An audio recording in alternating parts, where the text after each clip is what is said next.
Hotel या asylum part 4। पिछले धारावाहिक में आपने देखा कि कैसे वो सभी उस होटल रुक ही जाते हैं। शुरुआत में सब ठीक था, पर बाद में शगुन को रोने हंसने की आवाज़ें आने लगती है। अब आगे आइए जाने इस धारावाहिक में।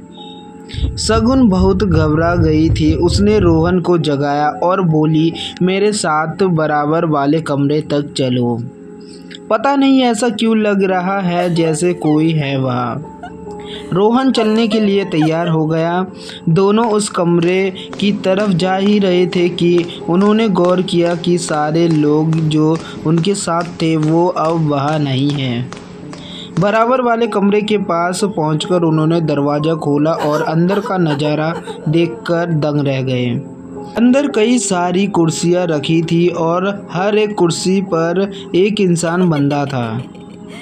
कोई सर हिल रहा था तो कोई चीख चिल्ला रहा था।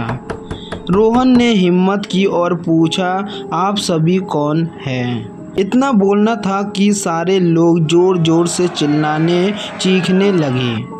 रोहन ने शगुन की तरफ देखा। उस वक्त शगुन की आंखें लाल थी, बाल खुल चुके थे और शगुन किसी मरीज की पोशाक में खड़ी थी।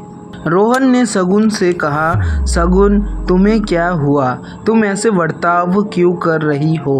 और अगर ये मजाक है तो मुझे बिल्कुल पसंद नहीं ऐसे गंदे मजाक। इतना बोलना था कि शगुन भी जोर जोर से चीखने चिल्लाने लगी। सारे दोस्त जाग गए। वो दौड़ते हुए वहाँ पहुँचे, पर जब तक बहुत देर हो चुकी थी। वहाँ का मंजर देख वे सभी बहुत ज़्यादा घबरा गए थे और डर से कांपने लगे। ऐसा क्या हुआ था उस कमरे में? क्यों सब इतना घबरा गए और कौन थे वे लोग जो कुर्सियों से बंधे थे? जानने के लिए आपको पार्ट 5 देखना होगा।